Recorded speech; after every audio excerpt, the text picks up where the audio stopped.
Hello everyone, you're welcome to this edition of The Insight. I am Babla Jonathan. Today we are looking at the upward trend of violence in the crisis-stricken, predominantly English-speaking northwest and southwest regions of the Republic of Cameroon. In one of the recent incidents recorded in the northwest region of the country, 5 persons, including 3 civilians and 2 security officers, were killed in an attack in the locality of Bamboo in the Tuba subdivision, Mezam division of the northwest region of the country. And this happened barely days after 5 gendarme officers were killed in an ambush by alleged separatist fighters in a Yemojok in the Manyo division of the southwest region of the country, and a security post set ablaze in Bomana in the Bonke subdivision, still in the southwest region of the country. And the Anglophone crisis is a major threat to national unity, a unity that is being celebrated in a context of nationhood, qualified by many observers as sick and broken, a nationhood that has been badly affected by the Anglophone crisis. And thus the questions is there any reason? Is there anything to celebrate? Should May 20 be a day of celebration or a day of reflection on how to heal the sick nationhood, to resolve the conflict affecting the nationhood? While many Cameroonians think that it is normal to celebrate, many others think that there is nothing to celebrate, considering the sick nationhood almost fragmented or better still disintegrated, not just by the Anglophone crisis but also by other ills in the society, including corruption, embezzlement, nepotism, favoritism, and other aspects of poor governance. In a recent editorial, the Minister of Justice and Keeper of the Seas, Laurent Esso, raised concerns about intimidation and influence peddling by some government members, intimidation of judges and influence peddling by some members of the government, playing down on the credibility of the judicial system. He also cast doubt on the clause on high instructions of the President of the Republic or the Presidency of the Republic, often used by the Secretary General at the Presidency, Ferdinand Ngongo, in directives to ministers and other government members. The Minister of Justice cast doubt on this use of the high instruction by Minister Ferdinand Ngongo, and it is in this context that political parties, especially those of the opposition, are canvassing for massive voter registration, are galvanizing efforts, gathering momentum for a change at the helm of the state, notably during the 2025 elections in Cameroon. Meet our guest in some few seconds.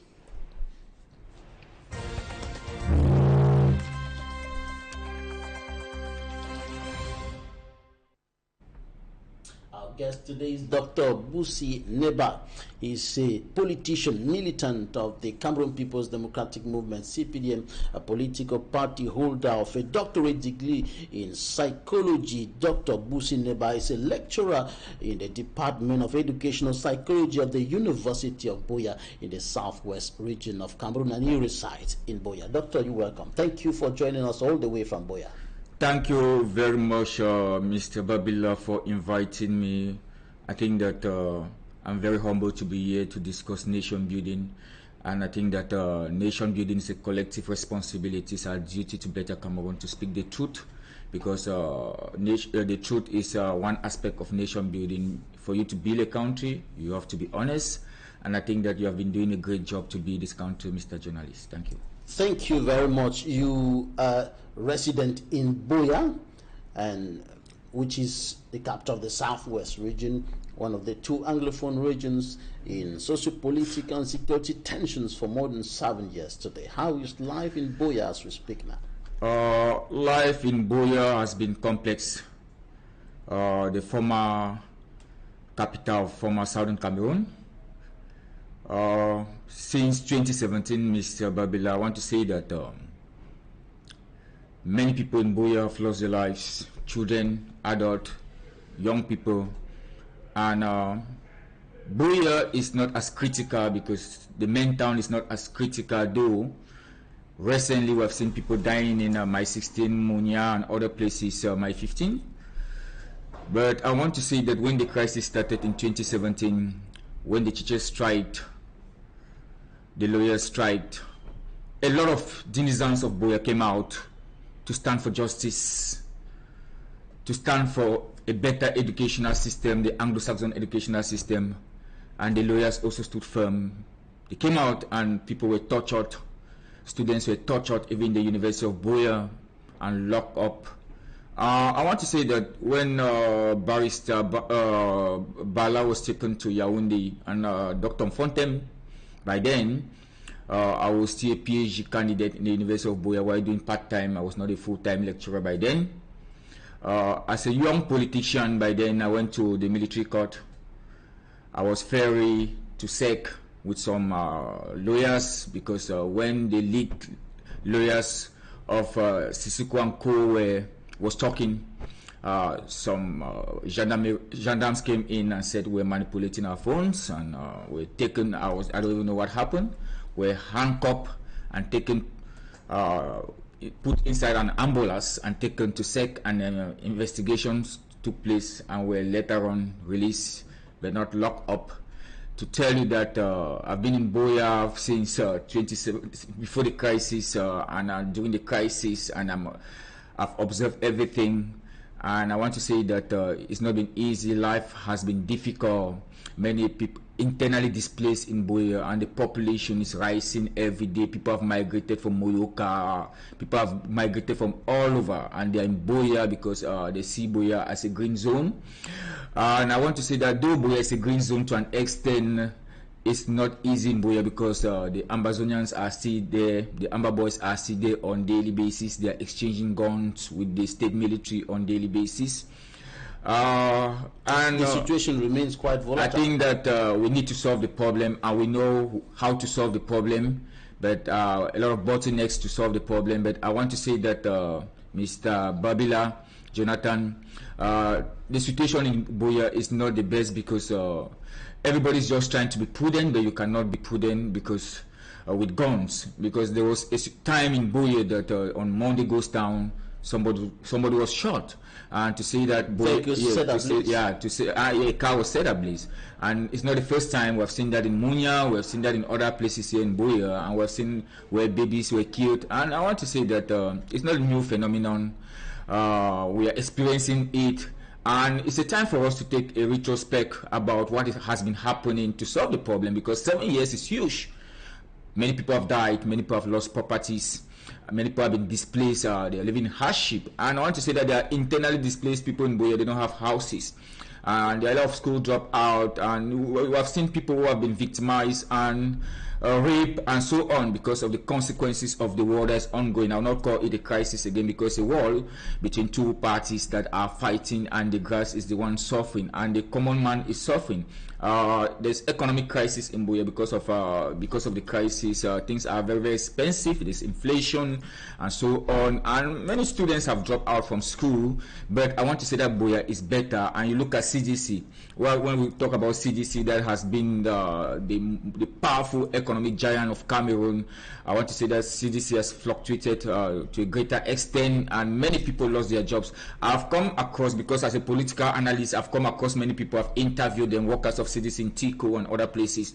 They say that they have not been paid for about 3 years now. Their salaries have not been paid. How are they paying their bills? How are they living their life? Those are the consequences of the war. We're living the war, and we're suffering the war. And on daily basis, we see sometimes a fight between, you see the military vehicles faring and running in high speed and so on. But I want to say that if you look at the military of 2017 and the military of 2024 is better, because the military is more relaxed with the people now, more than before. But I want to say the tension is still there because of the unknown. The fear factor is still there. The psychological dissonance is still there because people are still afraid of the unknown, because sometimes they call people blackleg, and you don't know where you find yourself. So I want to say that you don't know what can happen. What can happen at any point in time. I want to say that the crisis is still ongoing. What's your perception of the recent happenings in those two regions? I mentioned earlier the case of Bambui, where 5 people were killed, including 3 civilians and 2 security officers. And before that, 5 gendarme officers went down in an ambush in Yomojok, and later on there was a security post that was set ablaze in Bomana. Thank you, Mr. Jonathan. I want to say that it's because of they are fighting a guerrilla warfare, and in a guerrilla warfare you don't know. And I want to say in this guerrilla warfare, there's what they call intergroup conflict, and these are guys who have migrated and they master their terrains, and they just come, they hit, they run, and the people feel the consequences. And I want to say that what happens at Yomojok, and I want to say that I've passed there to Nigeria recently, and it's a difficult zone. It's a difficult zone in that I've gone there where they kidnap people and they take them to the forest, and they even kill some and some pay ransom. It's a very complex environment looking at the topography of Yomojok, and I saw our military personnel there, and I want to thank them for their resilience, because there are just few of them there. At times I was going to Nigeria, you see military, passenger cars that are leaving Mamfe to Yomojok to Nigeria. Sometimes they have to take their phones to go and charge their phones where there's network. To tell you how these military people are passing through difficulties too. It's not only the common man. And I want to say that it's really sad to see military people being killed, because they are human beings too, and they are being killed on daily basis like that in Yomojok. And also the common man, that in Bambwe, seeing Bambwe to Bambili is an educational zone where we see that we're encouraging children to go back to school, and people are being killed on daily basis. It brings about psychological nervousness and fear, and the government keeps saying that things are getting calm. But I want to say that if you look at things from a greater perspective, the government has been trying to moderate from a point that is better than before, because sometimes the government, they used to call these guys terrorists, but you don't hear them again. And I want to say that in the case of Yomojok, yes, your CPDM comrade Barrister Archu thinks that it was a gross mistake for the gendarme officers to use a private vehicle to go to wherever they were going to. Exactly. It was a serious professional error. No, it's professional error, because we talk about professional deontology and so on. They were supposed to go with the military car, they were supposed to be armed and so on. And I think that they understand that the terrain is not good. I think that the military was supposed to be prudent. It's always good to be prudent, and I think that the military personnel are supposed to receive instruction from hierarchy. The vehicles are there, the armor cars are there, they are supposed to protect themselves because of the fear of the unknown. But I want to tell you that a zone like Yomojok is not easy, because some of these guys are thieves, are highway robbers who comes from Nigeria and work with them there. I've gone through that zone, and you see that it becomes something that is very complex, and you know what is happening with the Biafra war. And I want to say that most of those people come from Nigeria and join the people around Yomojok, and they do what they want to do, and they go back. And our military personnel, they have to be very prudent. You don't go to a zone like that with a private car. It's not called for. They have to be prudent. But I want to say that to a greater extent, you cannot be prudent forever. We need solutions. We cannot be prudent. It's 7 years. People are dying. People are living in hardship, and they have lost loved ones and so on. The memory, the psycho flash is there. Sometimes the mental flash of thinking about their loved ones. They have lost children. They have lost parents and so on. So if we keep on counting deaths, it's not the solution. Whether from the military or from the government or from the common man, it's not solving the problem. From the Amber Boys, it's not solving the problem. But I want to say that the death rate has really reduced as before, because thousands of people have died, thousands of people or millions of people are internally displaced, and we want to say that the solution is in the hands of the government. The government has tried. The government has tried to an extent to solve the problem. The death rate or the rate of violence might have reduced, but recently what we are observing is some kind of a resurgence of these kind of actions or attacks, notably by the armed civilians, bringing down security officers. In this number, it's very serious when we see 5 gendarme officers going down in a single incident. Yeah, I want to say that you cannot undermine insurgency, because these are people who are well armed. The Ambazonians boys are well armed. They have the money. They have people who are sponsoring them. They have the weapons. So you cannot undermine them. And government should not undermine them too by saying that things are getting calmer, because these guys have weapons. Sometimes the weapons are vary from different places, and they have people who sponsor them, and also they get ransom from people and they buy weapons, and we cannot minimize them. I want to say that the Amber Boys, we cannot minimize them, and they have been causing a lot of havoc, and I think that it's high time we also come out to critique their havoc, because sometimes the fear factor should not be there all true. I want to say that the Amber Boys, who are supposed to even protect their own people, the common man, you and I, for years now, maybe we have not gone to our villages to tell you that the Amber Boys are the one controlling ground zero.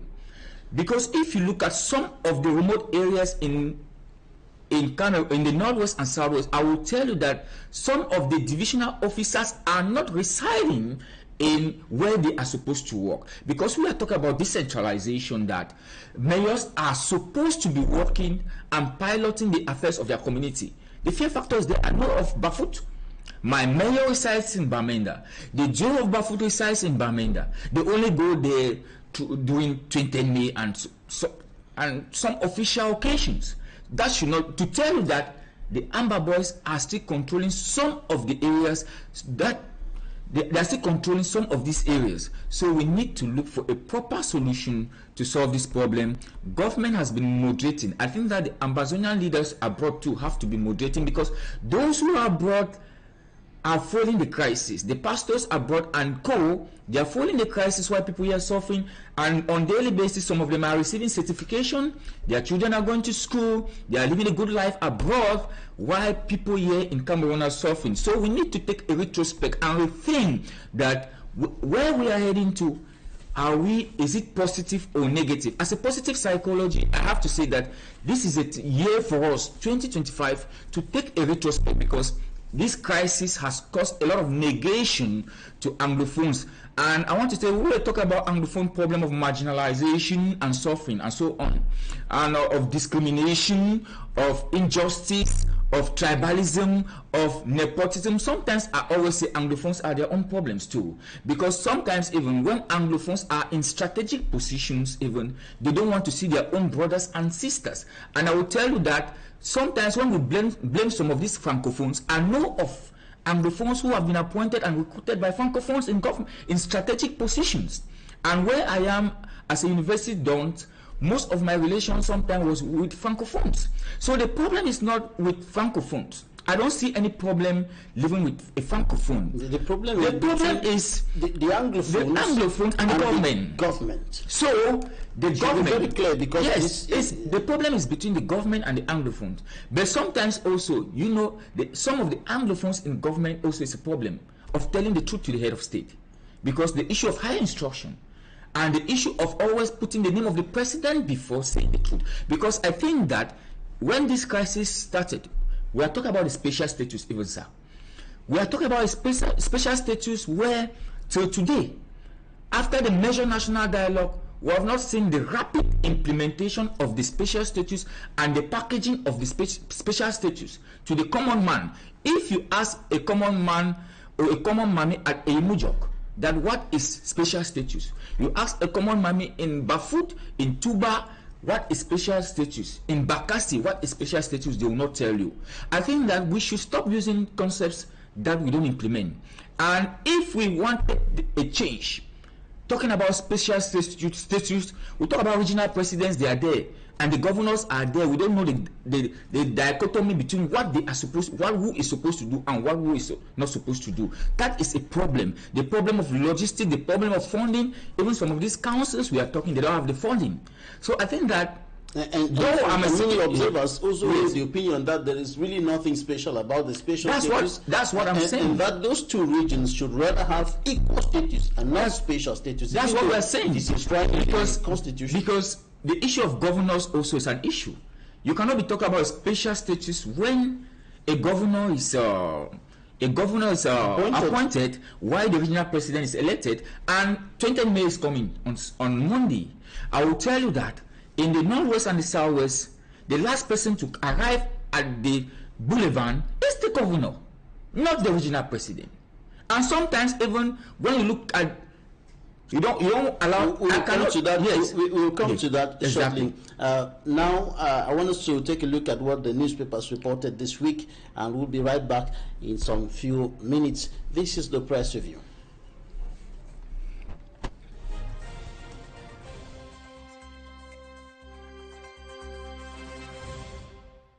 The Guardian Post reports that the Social Democratic Front (SDF) political party has rejected government marching order to march with President Biya's effigy during the National Day celebration. The party says it is National Day and not Biya's Day.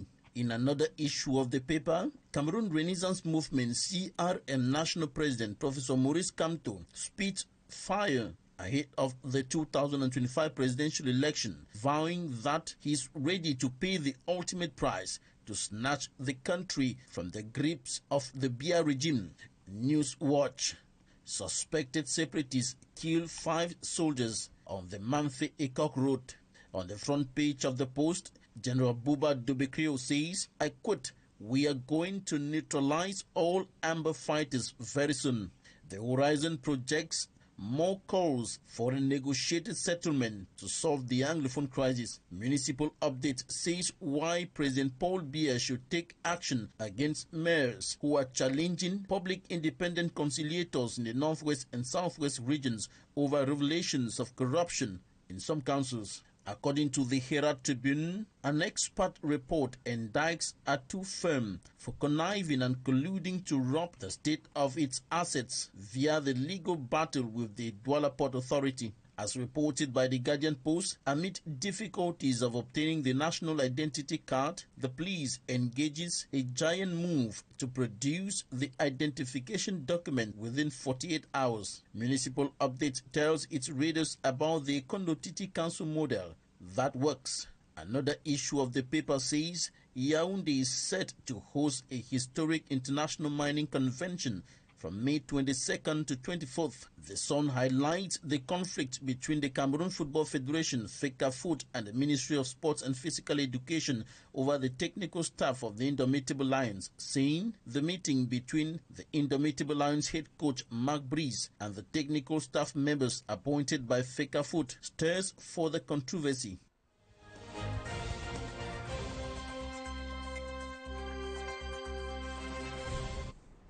You're welcome back. Dr. Busi Neva, on the front page of the Post, there is a quote of General Buba Dobekrio, and he says that we are going to neutralize all Amber fighters very soon. And this speaks of the military option, the military strategy, the implementation of military force on the ground. And there have been people, a lot of people talking about the military option, notably saying that there is no military solution to this crisis. What do you think about this kind of statement in this context? We are going to neutralize the Amber fighters very soon. Like a declaration of war. You know, Cameroon is a sovereign country. It's a country of the rule of law with its own reserved domain. That's why they take decisions. And you look at the military, it's something that is complex. And we know we are fighting a war that is complex, a guerrilla warfare that for 7 years is, and the international war is viewing. You cannot neutralize, you cannot go to a village and you neutralize everybody there, because it is not, it is a national issue. It's not like Cameroon is fighting another country. That's why you see even there are satellites everywhere that you cannot just go and throw a bomb somewhere. It's difficult. You cannot do that. And neutralizing the Ambazonians will tell you that you are putting the life of citizens in jeopardy. because you cannot just enter a village to start neutralizing, because first of all, these people understand their geopolitical environment very well. And I think that the military option is never a problem. It's not solving, it cannot solve this war. It cannot. We have seen situations in Africa where we thought of the military, they took power through coup d'etats. What did they do? They not solve the problem of their countries. And this is an internal problem that we need to dialogue. We need to talk over our own problems. And His Excellency, the President of the Republic, started to measure national dialogue. And we need to look for more inclusive ways to solve the problem, not through dialogue and negotiation. The Swiss option was rejected. The Horizon newspaper highlighted more calls for a negotiated settlement. Exactly, which is the best option for me. And we have seen situation, the Canadian model was refused, the Swiss was refused. And I think that the military option is never the best option. Because military goes with weapon. Because if you go with weapon, the other people comes with weapon. People die both sides. We don't want people to die again. And there is now word that's been qualified by people like Sylvanus Mujaga, yes, special advisor to Professor Maurice Kamto, as bazooka against bazooka. Exactly. Elephants fighting and the grass is suffering. That's what I earlier said here, that we suffering here, the common man. You and I, we're suffering on a daily basis, and we feel the pinch of this. I want to say that most of the military people, especially the top ranking military people, they don't go to war, they give commands. And those who are suffering at the battalions. And we have to see that we look for a compromising option. Sisiko and Co, they are in prison. We talk with them. Even some of these guys holding guns, drop their guns, grant clemency to those who are in prison, who are political leaders who are in prison, and all Anglophones who are in prison. Talk with them. You will see a solution from there. Because I think that if you have to talk to Ayok in a comfortable zone, you can change his psychology. Because these things are all about psychology, the mind. It's a war of mind that can be changed. What's all about the mind? It's all about mental mind. And looking at psychology of war, you can only change the mind of people. What is going in Pakistan, Afghanistan is only the psychology of mind that can bring down peace, not war upon war. You bring violence with violence will not solve the problem. Mahatma Gandhi talk about this. There are peaceful measures to solve problems, not guns. Guns have never solved problems. The peace and talk, said by Mahatma Gandhi. So I want to say that our military has to lower their temperament. I know they are fighting for their citizens and the protection of their properties, yes. But we have seen situations where many military people have died. Yeah, there comes, that is why there is this question, if the military should bring down their guns, will they not be vulnerable? Will they not be killed in the way they were killed in Iyomo? We are not saying that the military should bring down their guns. We are talking about, doing war, the words that are being used in psychology of war, when you use words are very powerful. Like you see, when the crisis started, federation was being called, it was a taboo. But at a certain point, people can call federation now. People can even call Ambazonia now. The dynamics are changing. As time changes, we should also reflect on our thinking, our perception. But I think that if perception has to change, we can change the dynamics. We should change our thinking, we should change our emotions, because a lot of emotions. Because economy of war, some people feel that they are gaining a lot. What they did not gain before the war, they have a lot now. And let the war continue. But people with good faith, political will, they want to solve the problem. Only people with good political faith and political will want to solve the problem. I want to thank the Prime Minister, head of government. And there are many who think he has been doing a lot. There are many, when you listen to opposition political leaders, when you listen to many civil society leaders, they will tell you that there is no political will. They will tell you that the President of the Republic, the President of your political party does not want to solve this problem. Mr. Babila, I will not really say that His Excellency President Paul Biya doesn't want to solve the problem. Look at things from both angles. The president even started with a measure national dialogue that many schools of thought, many pundits, things that is not inclusive. Yes, he started. That's a milestone. The president has sent delegations to meet these people to talk with them. I've been in prison. I've spoken with Ayok Tabe. I've been here in Yaoundé, Kunlenge. I've been there with colleagues. So I want to say that the issue of the Anglophone crisis is deep.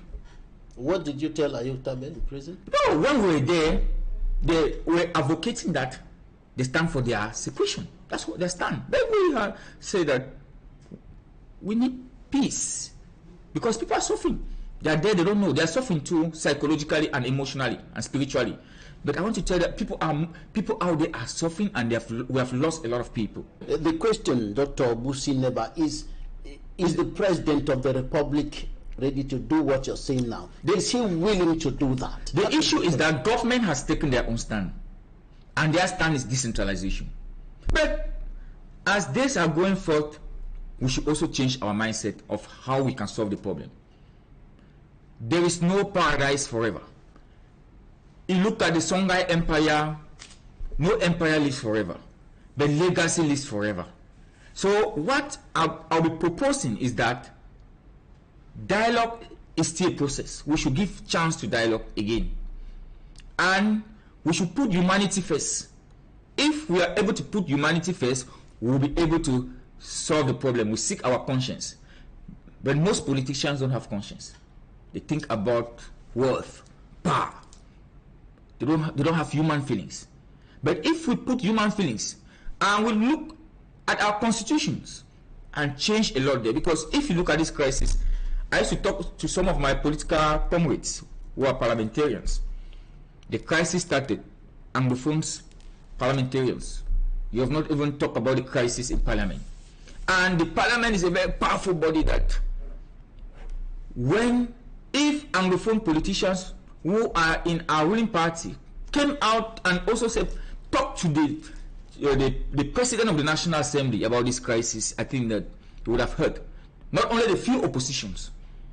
We have to be genuine. Politics is not politics for the stomach. I see the kind of politics we play in Africa or Cameroon is politics of the stomach. If we play politics of the people, that's why you see democracy in the Western world is advanced. Because you are thinking about the institutions, you are thinking about the people, and the institutions are very powerful. So I think that if we want to be politicians, think about legacy. Because you don't go to parliament, you are talking about the budget every day when people are dying, the lives of people are very paramount. What if the budget is there and the people are not there? So we have to be honest to solve our own problems as Cameroonians. We need to keep calling for political will. Because political will is not easy. It's not easy. Right. And the issue of each time a politician wants to say something, they put the president first. No. President Paul Biya has appointed you to work. Do what is right and seek your conscience and follow the rule of law. And I think that the country will be better. Right. I picked out some few things from what you've said so far. Humanity, truth, honesty, exactly, and conscience. Exactly. These are the things that can open the way to reconciliation, to normalcy. Yes. And reconciliation. Forgiveness, psychological forgiveness. Right. Now, the Anglophone crisis has been and is still one of the major threats to national unity. And the unity that is being celebrated today is taking place in, or the May 20 National Day celebration will be taking place in the context of a nationhood qualified as sick and broken, not just by the Anglophone crisis, but by other issues like corruption, embezzlement, nepotism, tribalism, moral decadence, and all of that. Now, the question is there anything to celebrate? Is there any reason to celebrate? It's a two-sided coin. We can celebrate because people feel that two cultures came together and they became one, and they became brothers and sisters who are now divided, which should not be the case, because British Southern Cameroon was under trusteeship and they gained independence by joining La République du Cameroun. And after some time, a federal system of government was put. And in 1972, the federal system of government was abolished to a unitary state. Through a plebiscite, And the people think that through a plebiscite, after the federal system of government was abolished, through a referendum, they have been suffering, they have been marginalized, corruption, tribalism, nepotism, and so on, injustice, and so on. That's why we are where we are today, because they think that most of their values have been lost. The Anglo-Saxon values of education and their judicial styles. But I want to say that celebrating it when we see tears every day is not a good issue. We need to take a retrospect of that. People are crying their graves. They're not happy. Bloodshed. People have been killed in a cruel manner. People have been slaughtered before killing. People have been ambushed. Children have been killed. Little kids who are the future leaders of the nation, who knows, and breadwinner to their families. Ngabo. The Ngabo incident is still, people are still in pain. We're living in Ring Maro. The Moroka. You go to Kwakwa, houses were set ablaze. You go to some houses now, even if you are passing through, going towards Kumba, houses are bullets everywhere in houses. The fear factor is there. A lot of school drop out. Many people, young people, stars are holding guns. No future. You talk about juvenile delinquency, antisocial behaviors in the rise, prostitution everywhere because of the crisis. Because they don't have jobs, they have lost their jobs, they have migrated to different places. Unemployment is high among the young people. So celebrating this in tears when people are crying, in their graves, mothers rape, grandmothers rape, it's painful. People killed in their houses when sleeping.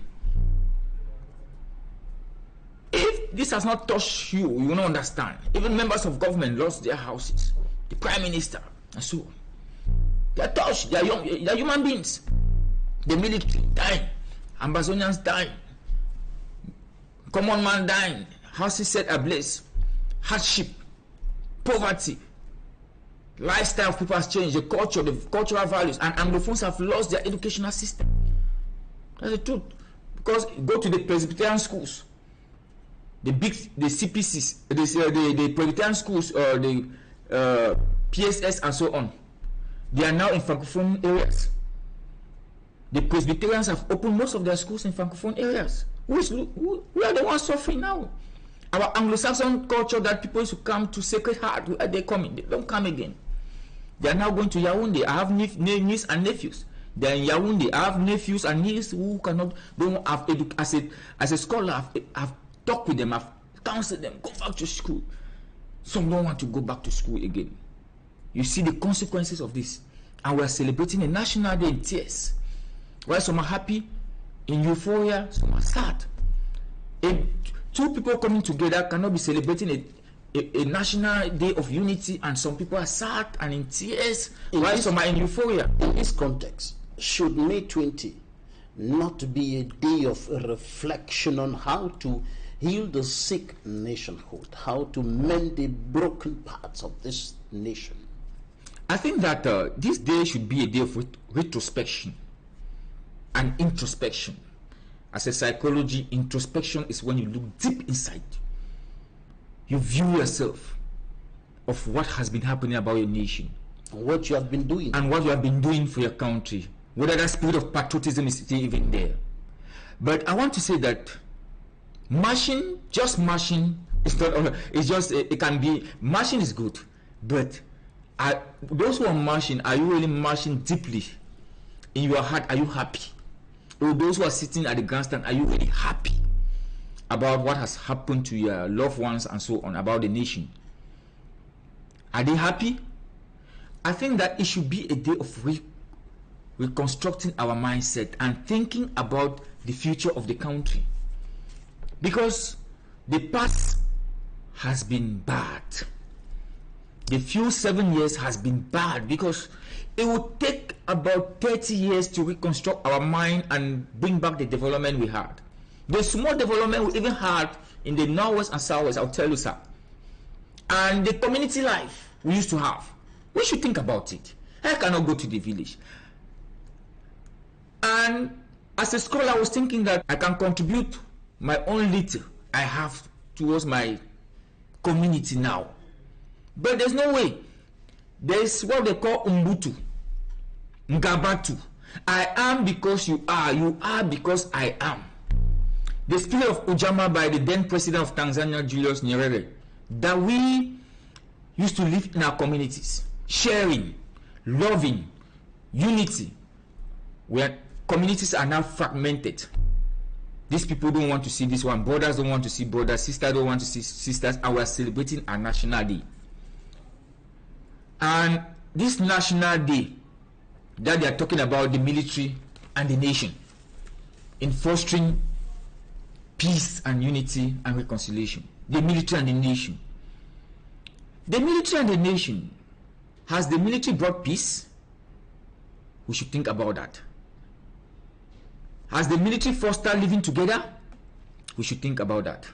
Now, there have been some civil military actions. But I think that some of the military personnel have been doing a lot of good work. Right, I was coming to that. Some of the top military officials have been organizing some civil military activities. Exactly. Especially in those two crises. And some even, you see some even teaching in school, but to me, they are not pedagogues. But they have been helping. It's a crisis environment.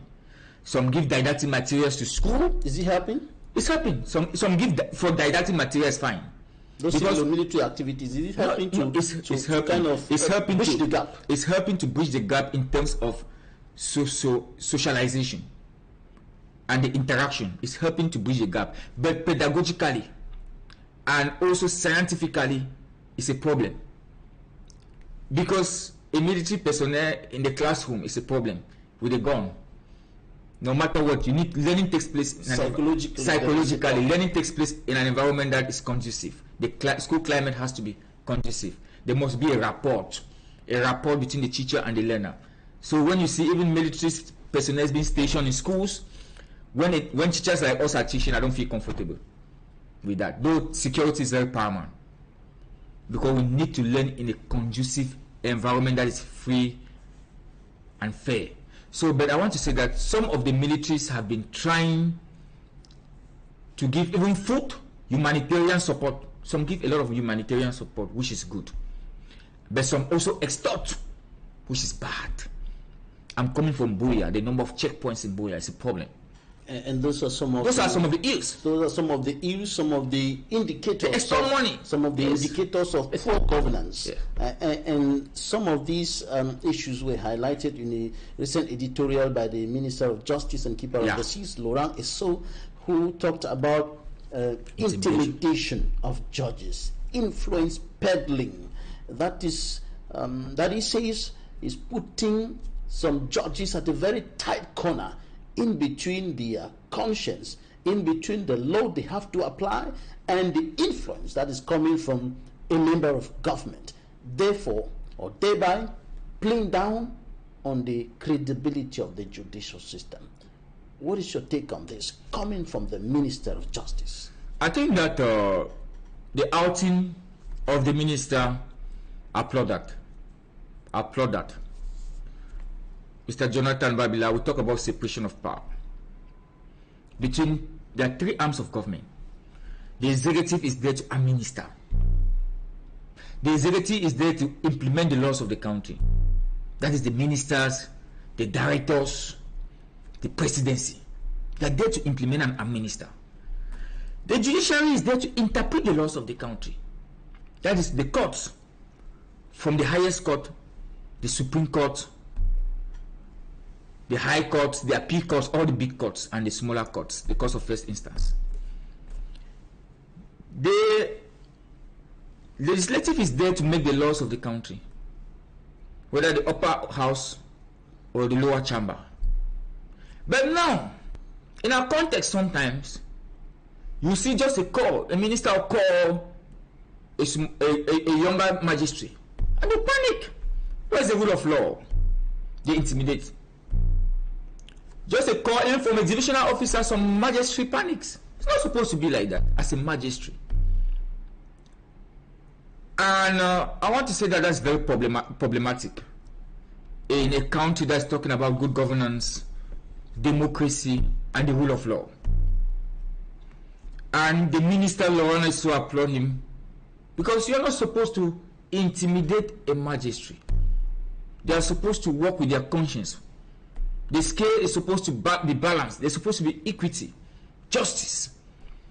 And we cannot talk about justice when you intimidate magistrates, and some even corrupt them and bribe them. Some are being bribed. And some even engage in bribe some of the magistrates because they are vulnerable or they want money. Some of them engage in that. And I want to say that corruption is an issue in the justice system that must be taken serious. Some hearings even, there are people in prison, you have never seen them going to court. Why? Why the delays in justice? There are many people, they have never seen the four of the court, but they are in prison. They are still waiting, awaiting trials. No, we have been hearing some of your comrades of the CPDM and other persons who are close to government repeatedly saying and emphasizing on the point that the three arms of the state are independent, emphasizing on the independence of the judiciary, the legislature, and the executive.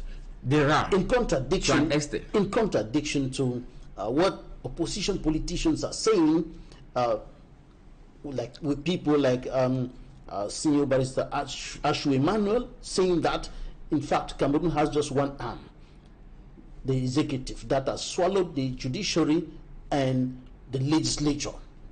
Now, when your comrades insist on the independence of the judiciary, and at this point we have a senior comrade of yours like Minister Laurent Isso, the very minister in charge of justice in this country, coming out with this cry, coming out with these concerns, what does that speak of the actual situation?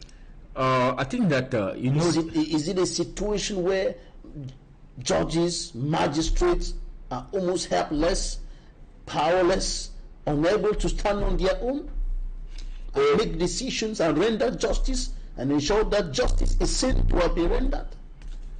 Mr. Babila, if you see the minister coming out, he attends the higher judicial council in this country, where the president is the chief. I want to say that the outing of the minister this time is because of what he has been observing. And I earlier said here that people think that they are more powerful than the state. Cameroon is powerful than individuals. Individuals have made themselves very powerful more than the state. That's the problem we are facing. Because we're talking about separation of power. Separation of power is the division of power amongst the different arms of government to see that each of the arm of government is independent. No arm of government is supposed to influence another arm of government. But to an extent in our country, the executive is more powerful. And let me take, for example, a governor in a region.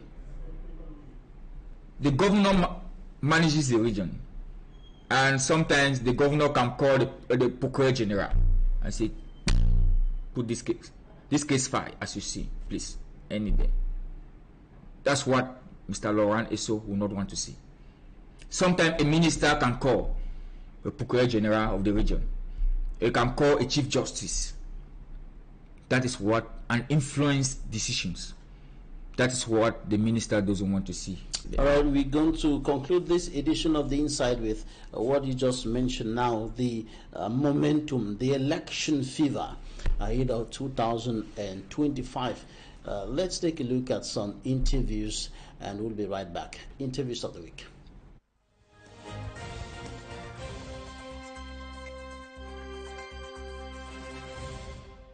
We cannot be living in a democracy and then we are practicing authoritarianism. We are celebrating national unity and not celebrating the birthday of President Paul Biya. It is abnormal. You cannot order political parties like it, left to right, to must match with the effigy of President Paul Biya. What have they been matching before? It is unconstitutional.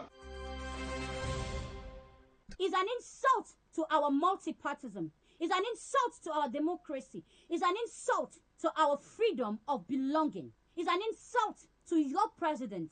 Are we from the CPDM? Oga, let me ask you, is an insult to Cameroonians.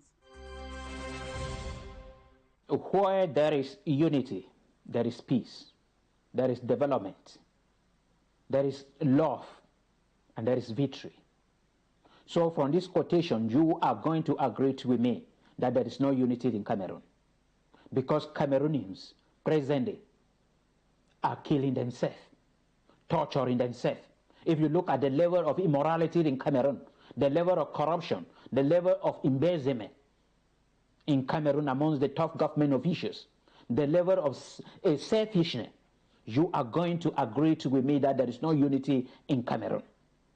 When we talk about national unity and the state of unity in Cameroon, we are talking about oneness. National unity is a state of oneness amongst people from different group or from different group, from different religions, from different background, whether rich or poor, tall or short.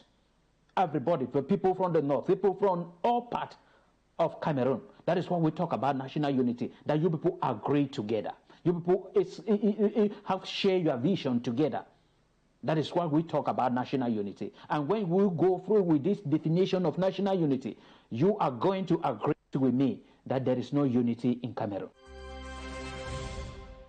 The national unity in Cameroon is a very big problem because the unity has not been properly managed for the good of Cameroonians. And you can see for it, that's the result of the ongoing Anglophone crisis, the ongoing Anglophone conflict, the ongoing Anglophone war in the northwest and the southwest region of Cameroon. There is a multiplicity of land disputes, not only in the courts in Douala, all over the national territory. Until the individual or the corporate body goes through the process of registration to acquire land title, the property belongs to the state.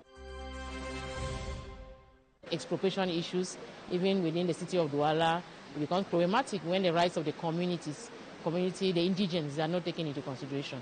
Women's issues as to the acquisition, ownership of land, issues of farmer grazier problems that are rampant. Some just go and they buy land, they sign a document that is a document for the sale, but which is not a deed of transfer over landed property. So it's due to their ignorance. They can get it to the police to have it stamped, but that's not the proper way to do it. The problem is that of ignorance on the part of most of the actors and even the citizens. Most of the women do not know their rights. They have been trapped by the traditions to think that women cannot inherit, women cannot own land. Under Cameroonian law, a woman can acquire land, a woman can enjoy land, and a woman can sell land. The most important thing is for them to cover themselves with the laws that are enforced. The gathering of sheep and goats around the city is not a good idea, and some measures have been taken, and what you saw today is just a tip of what is going to be done regularly if people don't respect these measures. What has been done today is actually to create awareness because the governor of the littoral region and with the city mayor, they are actually trying to put things together so that our city should be modernized. The sheep that have been killed today that are going to be offered to orphanage and also to the central prison Newbel here in Douala.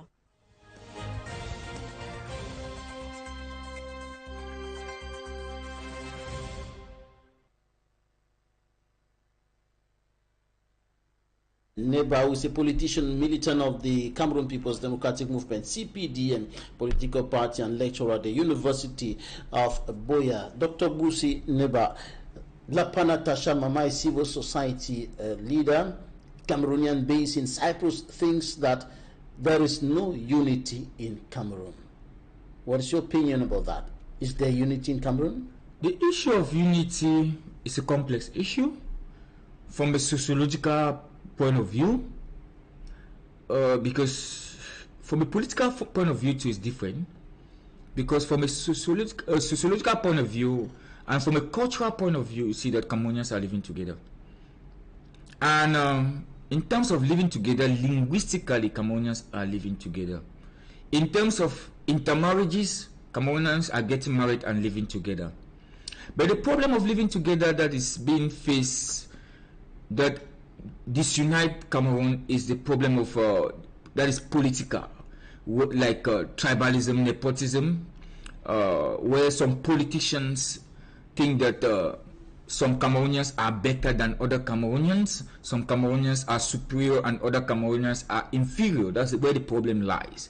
And think that only some Cameroonians can hold certain strategic positions of ministerial positions in the country, and certain Cameroonians cannot hold certain top ministerial positions, and certain Cameroonians cannot even be the president of the republic. That's where the problem lies. Because I eat and share with my Francophone brothers, but the problem is, can an Anglophone become the president of the Republic of Cameroon?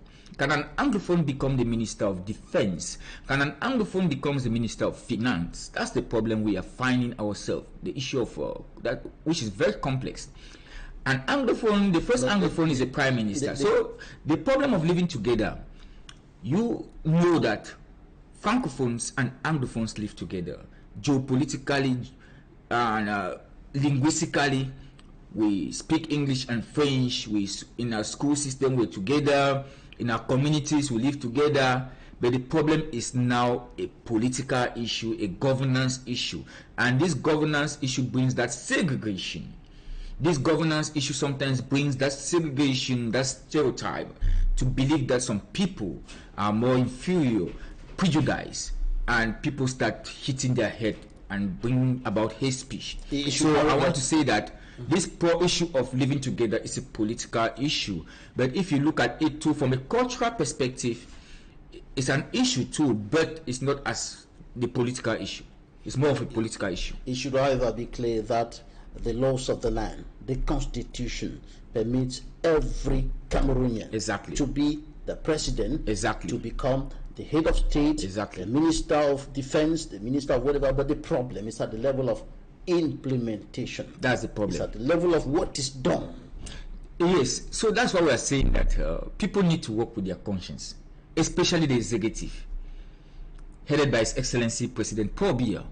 And I think that we need 2025 is coming. We need vibrant youths in politics, whether at the local council, whether at the Senate, where we think that even at the level of the parliamentarians, the constitution can even reduce the ages where young people can get engaged into parliament and so on and become parliamentarians, become mayors, even why not the president of the republic, because President Paul Biya said in one of his end of year speeches that the young people should get engaged in politics.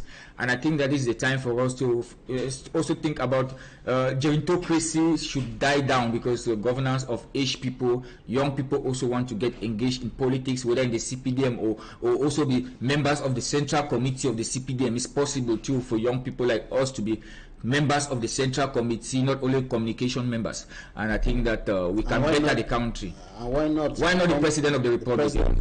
That's it. And that sensitization is what the minister of territorial administration sees as a way of forcing people to go and register. No, to me, I don't see it as such. The minister of territorial administration is not supposed to do that. I think that the minister is very patriotic. Because he's so patriotic, but I think that with patriotism allow people to partake to their civil rights. It's their civil rights to get registered into the electoral list. And I think that persons, young people from the ages of 21 should go register in Elecam offices in their subdivisions and in their divisions and so on, so that you can also go and cast your vote. Because people feel that when you cast your vote, the outcome of that will remain the same. I don't feel like that, because I've seen democracy in Africa is gradually changing. We can do that. Young people can become mayors and start changing the dynamics of their community at the community level. They can become parliamentarians. They can become ministers. Things will change. We have seen Senegal. And I think that it should not be through guns. I still repeat that. Changing the country should not be through guns, because the military rule will never solve a problem, even insurgency. Because when you come with insurgency, as you are terrorizing people, like most of the non-state actors are terrorizing people, that is the same kind of governance that if you take power tomorrow, you implement. We need democracy. We need to see young people in governance. We need to see you, a dynamic journalist like you. Why not Minister of Communication, and change the dynamics of the country? Where a country where people can even take ideas from the opposition, because opposition, we have taken opposition in Cameroon to become war. It's not war. Politics is ideas, ideology. You share ideology, political ideology, I buy your idea. Sometimes you can even buy the idea of the opposition and then you fix the country. That's how I see good governance. It should, however, be clear that registering, going to vote, is a matter of personal will. It's a matter of personal will. But not force anybody to do that. But we should encourage people to do that. And so no one should be forced to do that, as the minister said. Exactly. They should be educated to do that. They should be educated. They should be encouraged to do that, because for quite a long time now, many Cameroonians, especially young people, have become desperate, hopeless, pessimistic, and they were giving up almost on. Most of them had given up. Exactly. I always believe that, Mr. Babila, I always believe that there is always light at the end of the tunnel. And I think that 2025 can be that light if the young people wants to get engaged in politics. I was going to ask you if you believe in that momentum of change. I believe in that. That we are seeing in the country through the registration exercise. I believe in that. And if you look at it, you see that the level of registration is getting high. Many young people are getting registered because young people who are in civil society are also I'm in Boya. Most of my friends who are civil society actors, I'm seeing a great job they are doing. They are registering people of their party and so on. I'm also encouraging members of my party to get registered at the local level to get registered, because we can only change the dynamics of our country through the voters' card. I don't believe in war. I don't believe in guns. I've never believed in guns, but I believe in ideologies, because ideologies will always stay and change the dynamics of every country. And another issue is that we have an opposition in a country that are highly divided, and they have ego. You see somebody like OC, he will not bow down to Professor Kamto. Professor Kamto will not bow down to Honorable OC. That is the problem. Kabrali B will not bow down to another person too. They are so highly divided, personality-wise. They have ego, and this ego cannot change a country at this point in time. That is also attributed to what is known as the divide and rule strategy of the government, with what is known or seen as administrative interference in many political parties, like what is happening in the CRM now, with the conflicts between the elected president, Honorable Cabral Libi, and the founder of the party, Robert Kona. And that also happened with the CPP, the conflict between Kaban Wala, Edith Wen, and the Professor Tita, when the Minister of Territorial Administration acknowledged Professor Tita as the president, while Kawala was there as the elected leader, and Kawala eventually defeated the minister in court over the issue. And that also happened with the UPC party, and this is what has been going on. Is that what we should have in a democratic country where we have more than close to 400 political parties? That is the problem. You know, there's what they call political influence. But I think that Cameroon is mature in such a way that oppositions also can be very intelligent, but they are not intelligent as such because of the issue of ego. I will tell you that there are oppositions who hold their Congress and they want to challenge their presidents and they are removed from the party. Is that democracy too? So democracy, you don't say only the government that is bad, but I want to say that our oppositions need to sit up as governance is concerned, as democracy is concerned. Dr. Busi Neba, politician, militant of the Cameroon People's Democratic Movement, CPD, and political party, and lecturer at the University of Boya. Thank you so much for your time. Thank you, Mr. Jonathan Babila. I'm very humbled to be here. I'll always be here each time you call me, because I think that we should be selfless. I always believe in altruism. Altruism is when you are selfless to save your country and you think about the interests of others. And I always kick against egoism, because that's what kills a country. Anti-ethical views which are going with which goes with selfishness. We cannot be Cameroon with greed. We cannot be Cameroon with ego. We cannot be Cameroon who are so self-centered. I think that if we have to change the dynamics of Cameroon, let's drop the guns and bring ideologies, sit on a table, inclusive dialogue, and solve this Anglophone crisis so that nation building and national unity can bounce back. We have to be resilient too. Thank you, Doctor. Thank you, ladies and gentlemen, for staying with us. That's it for today's edition of The Insight. You can follow us on YouTube and on Facebook. You can also follow the rebroadcast of the program on Friday at 5 p.m. Thank you for your time. Goodbye.